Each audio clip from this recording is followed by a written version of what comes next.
അബിക്കുട്ടനെ വിളിക്കാൻ സമയമായി കേട്ടോ. ഇത് അങ്ങ് നിന്ന് സംസാരിക്കുന്നുണ്ടോ? സേഷൻ്റെ അമ്മയാണ് പാൽ പിടിക്കാൻ പോയിട്ട് വഴിയിൽ നിന്ന് സംസാരിക്കുകയാണ്.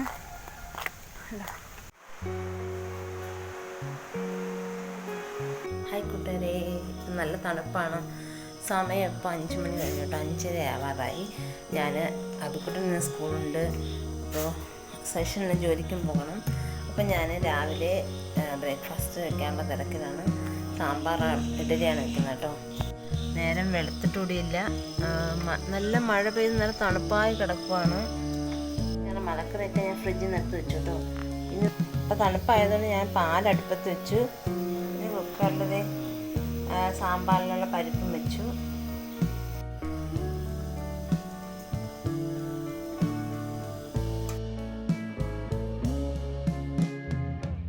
രാവിലെ പുറത്ത് നല്ല തണുപ്പ്.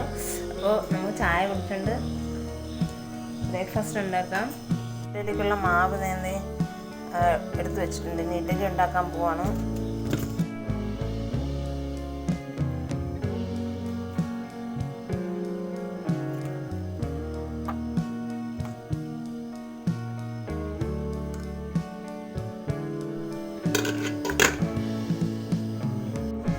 സാമ്പാറിനുള്ള കണക്ക് അപ്പോഴത്തേക്ക് നേരം വെളുത്ത് കഴിഞ്ഞു.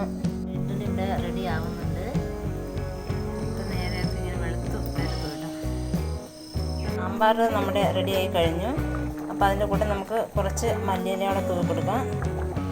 മല്ലിയില എനിക്ക് ആദ്യം ഇഷ്ടമേ അല്ലായിരുന്നു. കേരളത്തിൽ നമ്മൾ മല്ലിയില യൂസ് ചെയ്തിട്ടേ ഇല്ല കേട്ടോ. തമിഴ്നാട്ടിൽ വന്നതിന് ശേഷമാണ് ഞാൻ മല്ലിയില ഒക്കെ ഉപയോഗിച്ച് തുടങ്ങിയത്. ഇവിടെ എല്ലാ കറികൾക്കും മല്ലിയില ഇടും. മീൻകറി ഒഴിച്ചിട്ട് ബാക്കി മിക്ക കടലക്കറി എല്ലാത്തിനും. ഇപ്പം എനിക്ക് മല്ലിയില ഇല്ലാതെ പറ്റത്തില്ല കേട്ടോ. സാമ്പാറിന് ഇറച്ചിക്കറിക്ക് മല്ലിയില കൂടിയേ തീരും. അപ്പോൾ അതൊരു പ്രത്യേക ടേസ്റ്റാണ്. ഇവിടെ അരി അടുപ്പത്തിട്ടിട്ടുണ്ട്. അബിക്കുട്ടിന് സഹിച്ചിട്ട് നല്ല ഉറക്കമാണ് കേട്ടോ. ഇനി അവരെ ഉണർത്തണം.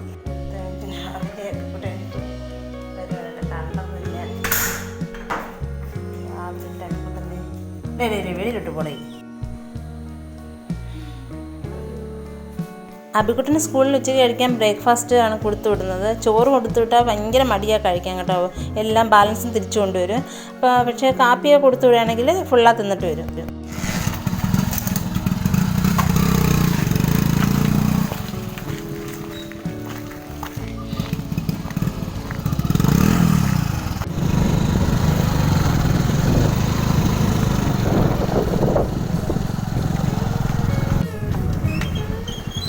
വലിയ പിള്ളേരായിരിക്കും. വാൻ വരുന്നു.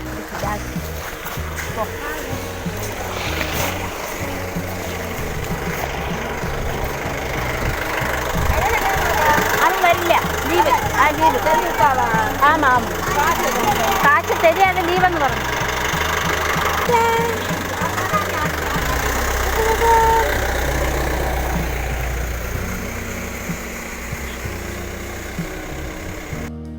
അബിക്കുട്ടൻ പോയതിന് ശേഷം എനിക്ക് കടയിൽ നിന്ന് കുറച്ച് സാധനങ്ങൾ മേടിക്കാനുണ്ടായിരുന്നു. പിന്നെ മീൻ ഒക്കെ അവിടെ തന്നെ വരും.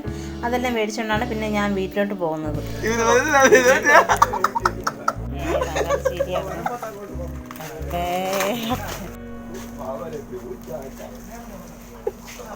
അബിക്കുട്ടൻ സ്കൂളിൽ പോയി. അപ്പോൾ നമ്മൾ മീൻ അവിടെ വഴിയിൽ നിന്ന് കണ്ടോട്ടെ. മീനിത് രാവിലത്തെ മീൻ ചാളമീനാണ് കിട്ടിയത്. പിന്നെ കിഴങ്ങ് മേടിച്ചു. പിന്നെ കുറച്ച് സാധനങ്ങളൊക്കെ കടയിൽ നിന്ന് മേടിച്ചു. ഇനി വീട്ടിലേക്ക് പോകണം. ഫ്രഷായിട്ട് ഉച്ചയ്ക്ക് ഉണ്ണാൻ വരും. പിന്നെ അടുത്ത പരിപാടി ഉച്ചയ്ക്കുള്ള ഊണിനൊക്കെ ഒരുക്കണം കേട്ടോ. അതാണ് രാവിലത്തെ ഇനി അടുത്ത ജോലി. വീട്ടിൽ ചെന്ന് കാപ്പി പിടിക്കണം. ബാക്കി ഉച്ചയ്ക്കുള്ള ജോലികളൊക്കെ ചെയ്യണം. അപ്പോൾ രാവിലെ തന്നെ ഒരു ഓട്ടമാണ്. എനിക്കാണെങ്കിൽ ഇപ്പം 7th month സ്റ്റാർട്ട് ചെയ്തു. അപ്പോൾ ഭയങ്കര സ്പീഡിനൊന്നും ജോലിയും ചെയ്യാൻ പറ്റത്തില്ല. എന്നിരുന്നാലും രാവിലത്തെ വെപ്രാളത്തിന് ഓടിയോടിപ്പം വയറൊക്കെ വേദനിക്കുന്നു കേട്ടോ. പിന്നെ നമുക്ക് വീട്ടിൽ ചെന്നിട്ട് ബാക്കി പറയാം. എനിക്ക് ആയിക്കിത് നടന്നു പോകുമ്പോൾ ആയിക്കുന്നു. നാളെ ചൊവ്വാഴ്ചയാണ്. നാളെ ചെക്കപ്പ് ഡേറ്റാണ് കേട്ടോ. അപ്പം രാവിലെ ഹോസ്പിറ്റലിൽ പോകണം. 10 മണിക്കാകുമ്പോൾ അവിടെ നിൽക്കണം. സൈശേട്ടന് നാളെ ജോലിയുണ്ട്. അതുകൊണ്ട് നാളെ സ്കൂളുണ്ട്. അപ്പോൾ രണ്ടുപേരും വിട്ടിട്ട് ഞാൻ തനിയായിരിക്കും ഹോസ്പിറ്റലിൽ പോകണത്. കഴിഞ്ഞ മാസം ഞാൻ പോയപ്പോൾ ബസ്സിൽ പോയി ഛർദിലൊക്കെ വന്ന് തലകറങ്ങാൻ ട്രിപ്പൊക്കെ ഇട്ട് കിടന്ന് എൻ്റെ ഒരു വീഡിയോ ഇട്ടിട്ടുണ്ട്. അപ്പോൾ അടുത്ത പ്രാവശ്യവും ഞാൻ ഒറ്റയ്ക്ക് തന്നെയാണ് പോകുന്നത്. എനിക്ക് വേറെ കുഴപ്പമൊന്നുമില്ല. നല്ല നമുക്ക് നല്ല ടയേർഡൊന്നും അല്ല. പക്ഷെ ബസ്സിൽ കയറുമ്പോൾ അന്ന് കറങ്ങി ചുറ്റിപ്പോയെന്നാണ് പ്രശ്നമായത്. ഇപ്പം കുഴപ്പമൊന്നുമില്ല. അങ്ങനെ അപ്പം നമ്മൾ നാളെ ഹോസ്പിറ്റലിൽ പോകണം. എന്താണെന്ന് അറിയത്തില്ല. രാവിലെ കാപ്പിയും ചോറും എല്ലാം വെച്ച് എല്ലാം രണ്ടുപേരും വിട്ടിട്ട് വേണം എനിക്ക് ഹോസ്പിറ്റലിലേക്ക് പോകണം. മോനെ കൊണ്ടാക്കിയിട്ട് ഞാൻ ഒരു ഗ്ലാസ് പാൽ കുടിക്കുന്നുണ്ട്. അത് കഴിഞ്ഞ് എനിക്കിപ്പോൾ ഇഡലി തിന്നാനല്ല തോന്നുന്നത്, എനിക്ക് ദോശ തിന്നാൻ കൊതിയാവുന്നു. അപ്പം ഞാൻ കുറച്ച് മാവെടുത്ത് എനിക്ക് വേണ്ടി ഒരു 3 ദോശ ചൂടാൻ പോവാണ്.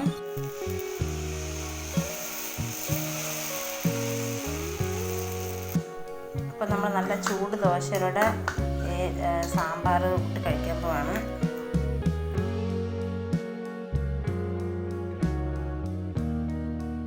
കടയിൽ നിന്ന് മേടിച്ച സാധനങ്ങളിൽ അബിക്കുട്ടന് ഇഷ്ടപ്പെട്ടൊരു ഫേവറേറ്റ് ബിസ്ക്കറ്റാണ് കേട്ടോ ഈ ചീസ് ബിസ്ക്കറ്റ്. പിന്നെ ഒരു കടലയും മേടിച്ചു. അപ്പോൾ 4 ബിസ്ക്കറ്റേ ഉള്ളൂ, റേറ്റ് കൂടുതലാണ് അതിന്. അപ്പോൾ ഞാൻ ഒരു ബിസ്ക്കറ്റ് എടുത്ത് കഴിച്ചു കേട്ടോ. കുറച്ച് കഴിയുമ്പോൾ നല്ല മഴയായി, എനിക്ക് മീൻകറിയൊക്കെ വെക്കണം.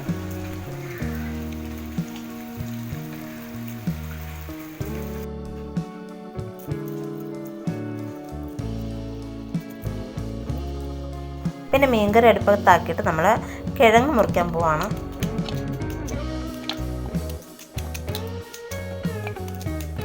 ഞങ്ങൾക്ക് 2 കഷ്ണം മരക്കിഴങ്ങ് മതി കേട്ടോ. അപ്പോൾ ഇങ്ങനെ സ്പീഡിനൊക്കെ അരിയാൻ എനിക്ക് മുന്നേ ഭയങ്കര പാടായിരുന്നു ഈ മരക്കിഴങ്ങ് അരിയാൻ. പിന്നെ അങ്ങ് സ്പീഡിനായിരുന്നു പഠിച്ചു കേട്ടോ. ഇപ്പം നല്ല സ്പീഡിന് പെട്ടെന്ന് അരിയാൻ പറ്റും. അപ്പോഴേക്കും നമ്മുടെ മീൻകറി റെഡിയായി കഴിഞ്ഞു. പിന്നെ ഞാൻ കിഴങ്ങ് അടുപ്പത്ത് കുക്കറിലാണ് വെക്കുന്നത്. പെട്ടെന്ന് തന്നെ വിസിൽ വരും, നല്ല വേവുന്ന കിഴങ്ങാണ്. പിന്നെ വേഗം നമ്മൾ കിഴങ്ങ് അരപ്പെട്ടു. പിന്നെ തൈര് ഇടുന്നുണ്ടായിരുന്നു, അത് എടുത്ത് മോരുകറിയും കാച്ചി ഉച്ചയ്ക്കത്തെ ഊണ് കുശാല്. മീൻകറിയും മോരുകറിയും തൈരും പിന്നെ മാങ്ങാച്ചാറും കൂട്ടി സൈഷേട്ടൻ ചോറ് കഴിച്ചിട്ട് പോയി. അതിന് ശേഷമാണ് ഞാൻ ചോറ് കഴിക്കുന്നത്. അബിക്കുട്ടൻ വരാറായി. അബിക്കുട്ടനെ വിളിക്കാൻ സമയമായി കേട്ടോ. അതെ, അങ്ങ് നിന്ന് സംസാരിക്കുന്നുണ്ടോ? സൈഷേട്ടൻ്റെ അമ്മയാണ് പാൽ പിടിക്കാൻ പോയിട്ട് വഴിയിൽ നിന്ന് സംസാരിക്കുകയാണ്. അബിക്കുട്ടൻ വന്നു കേട്ടോ. ചീസ് മുട്ടായിയാ? ആ ശരി. അപ്പടി അമ്മനെ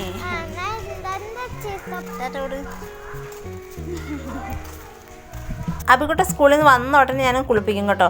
അത് കഴിഞ്ഞിട്ടാണ് അവന് ചോറ് കൊടുക്കുന്നത്. മോരുകറിയൊക്കെ ഉണ്ടെങ്കിൽ നല്ല ഇഷ്ടമാണ്. മോരുകറിയും പരിപ്പ് കറിയാണ് അവൻ്റെ ഫേവറേറ്റ് കറികൾ. അപ്പോൾ ടിവിയും കണ്ടുകൊണ്ട് ചോറ് കഴിക്കുകയാണ് പുള്ളിക്കാരൻ. പിന്നെ ഇതാ വീണ്ടും മഴ തുടങ്ങി കേട്ടോ. ഇനി നമുക്ക് ചായ ഇടാനുള്ള ടൈമാണ്. അപ്പോഴേക്കും നല്ല മഴയായിരുന്നു.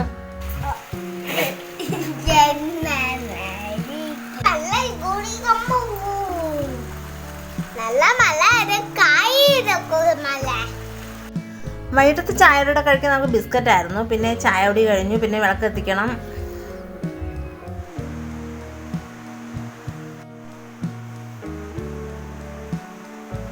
അബിക്കുട്ടൻ്റെ പ്രാർത്ഥനയായിട്ട് ആൾ വന്ന് ഹോംവർക്ക് എഴുതുവാണ്. നമ്മൾ ഉച്ചയ്ക്ക് കഴിച്ച ഫുഡ് തന്നെ രാത്രി കഴിക്കുന്നത്. അപ്പോൾ എൻ്റെ ഒരു ദിവസം ഇങ്ങനെയൊക്കെയാണ്. അപ്പോൾ ഇന്നത്തെ ബ്ലോഗ് ഇവിടെ നിന്ന് അവസാനിക്കുകയാണ്. എല്ലാവർക്കും നല്ല ദിവസം നിർത്തുന്നു. താങ്ക്